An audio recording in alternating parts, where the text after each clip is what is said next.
America.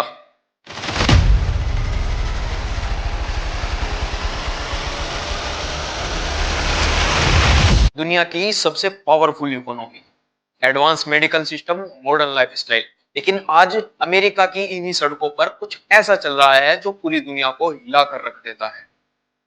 लोग चलते तो है लेकिन झुक कर, आंखें खुली होती है लेकिन होश नहीं। इन्हीं लोगों को सोशल मीडिया एक नाम देता है, अमेरिकन ज़ॉम्बीज़। ये कोई डरावना मूवी का सीन नहीं, ये ड्रग्स की वजह से पैदा हुई एक नेशनल क्राइसिस है। आज हम इस वीडियो में सिर्फ फैक्ट के साथ ये जानेंगे कि अमेरिकन ज़ॉम्बीज़ क्या है, कैसे बने, कहां से आए और इनके पीछे क्या सिस्टम है।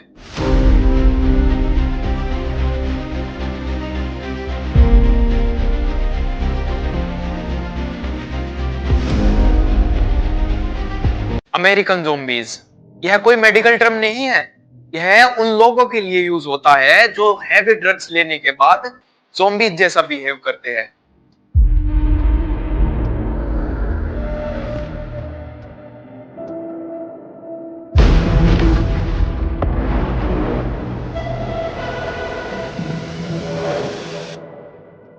इनके कुछ कॉमन फिजिकल साइन यह है कि इनकी बॉडी चलते वक्त आगे की तरफ झुकी रहती है। देखते तो है लेकिन इनकी निगाहें एक जगह टिकी रहती है। दर्द का एहसास बहुत कम होता है, रिएक्शन बिल्कुल स्लो हो जाता है और बैलेंस तो खत्म ही हो जाता है। यह सिम्टम्स ज्यादातर ओपियोइड ड्रग्स, सिंथेटिक ओपियोइड्स लेने के बाद दिखते हैं। अब बात करते हैं कि कौन से ड्रग्स जिम्मेदार है। फेंटेनाइल।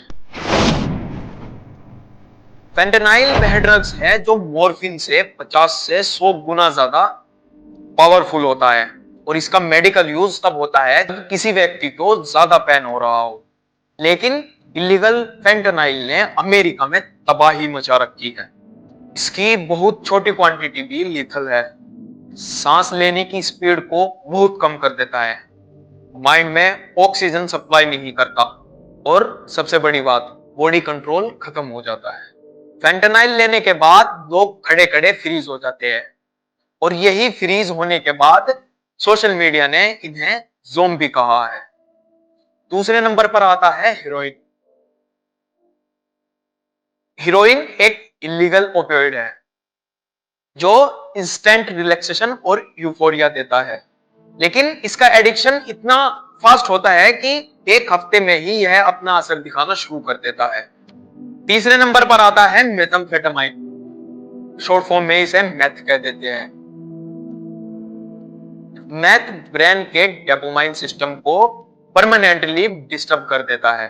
इससे लोग वायलेट, कंफ्यूज्ड और परमानेंटली अनस्टेबल हो जाते हैं। अब बात करते हैं अमेरिका में ड्रग क्राइसिस का स्केल। अमेरिका में ड्रग ओवरडोज एक नेशनल इमरजेंसी बन गया है। हर दिन हजारों लोग ओवरडोज का शिकार हो रहे हैं। सिंथेटिक ओपियोइड ओवरडोज मौत का कारण बन चुका है। अमेरिका की major cities Philadelphia, San Francisco, Portugal और लॉस एंजल्स, यह इन ड्रग्स के कॉमन अड्डे बन चुके हैं। कुछ एरियाज तो ऐसे हैं जहां ड्रग्स ओपनली ली जाती है और पुलिस पुलिस क्या करती है? पुलिस सिर्फ इन्हें ऑब्जर्व कर रही है। अब बात करते हैं कि यह लोग ज़ॉम्बी क्यों बन रहे हैं। ज़ॉम्बी बनना ऐसा तो नहीं कि एक दिन में ज़ॉम्बी बन गए, यह एक बहुत लंबा प्रोसेस है। ड्रग्स, फिर ड्रग्स, ड्रग्स, ड्रग्स, इतने ड्रग्स लेने के बाद यह एक साइकिल की तरह बन जाता है। अगर वह व्यक्ति ड्रग्स लेता है तो उसको लगता है कि मैं जिंदा हूं, लेकिन अगर वह ड्रग्स नहीं लेता तो उसको ऐसा लगता है कि मेरे प्राण निकल रहे हैं। अब इसके रीजंस की बात करते हैं, जो इसके मेजर रीजंस हैं। सबसे पहला रीजन है प्रिस्क्रिप्शन ड्रग्स। दूसरे नंबर पर आता है टॉलरेंस बिल्डअप, मतलब सेम इफेक्ट के लिए ज्यादा ड्रग्स चाहिए।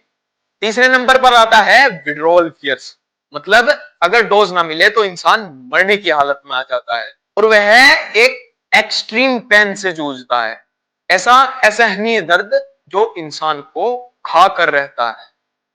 चौथे नंबर पर आता है mental issues, depression, PTSD, anxiety. इस स्टेज पर आकर इंसान जिंदा तो रहता है लेकिन उसके फंक्शनिंग काम करना बंद कर देते हैं और इंसान एक ऐसे स्थिति में चला जाता है कि उसको खुद को नहीं पता कि वह क्या कर रहा है। बस वह चलता रहता है और झुककर, उसकी आंखें खुली रहती है लेकिन उसका ध्यान नहीं कि वह है कहां। अब आते हैं सबसे मेन मुद्दे पर, फिलाडेल्फिया। यह एक ऐसा शहर है जहां की सड़कों की हकीकत के बारे में अब जानेंगे। ज्यादातर अमेरिकन ज़ोंबीज होमलेस होते हैं और यह होमलेस शुरू से नहीं होते, यह होमलेस बाद में होते हैं क्योंकि जब यह एडिक्टेड हो जाते हैं घर वाले इनको रोकने की कोशिश करते हैं लेकिन यह इतनी दूर चले जाते हैं कि इनका लौटना इम्पॉसिबल होता है और फिर उसके बाद इनको घर से निकलना पड़ता है और यह होमलेस होने के बाद सड़कों पर मिलते हैं। कोई सड़क के किनारे बैठा हुआ है, कोई सड़क के किनारे चल रहा है। पब्लिक साइड वॉल्स पर लोग अनकॉन्शियस होकर सिर्फ बैठे रहते हैं। इमरजेंसी सर्विसेज ओवरलोड हो चुकी है, इससे लोकल बिजनेस इंपैक्ट हो रहे हैं। सोशल मीडिया सिर्फ शौक दिखाती है लेकिन यह जमीनी हकीकत पर मेडिकल और ह्यूमैनिटेरियन क्राइसिस बन चुका है। इस क्राइसिस के पीछे सिर्फ इंडिविजुअल चॉइस नहीं बल्कि पूरा का पूरा सिस्टम जिम्मेदार है। फार्मास्यूटिकल कंपनीज का हैवी प्रॉफिट। जेल एडिक्टेड को सही नहीं करती कि कोई एडिक्टेड है और उसको जेल में डाल, इससे उसको नुकसान तो हो सकता है, वह सुधर नहीं सकता। अब बात करते हैं सच की कि सच क्या है। अमेरिकन ज़ोंबीज कोई मॉन्स्टर नहीं, यह ड्रग्स के विक्टिम्स है। ये क्राइसिस सिर्फ अमेरिका में नहीं है, यह पूरी दुनिया के लिए एक वार्निंग है। नशे का मजाक, एक्सपेरिमेंट और क्यूरियोसिटी, यह सिर्फ जिंदगी को छीनती है। अब ऐसा तो नहीं कि ज़ोंबी बन गए और चलो भाई काम हो गया। ज़ोंबी बनने के बाद कितनी तकलीफ झेलनी पड़ती है क्योंकि सबसे पहले तो इंसान होमलेस हो जाता है, उसके पास कोई ठिकाना नहीं होता, ना सोने का, ना खाने का और ना ही बहने का। फिर वह सड़क पर आ जाता है। सड़क पर आने के बाद उसकी जिंदगी जहन्नुम में तब्दील हो जाती है। इसीलिए तो कहते हैं कि ज़ोंबी बनना कोई फिक्शन नहीं, यह एक स्लो मेडिकल डेथ है। डॉक्यूमेंट्री सिर्फ फैक्ट्स के आधार पर है, कोई कहानी या किसी फिल्म का किस्सा नहीं। इसमें सिर्फ फैक्ट है। अगर यह वीडियो आपको पसंद आई हो तो इसे लाइक करें, शेयर करें और सब्सक्राइब करना मत भूलिए।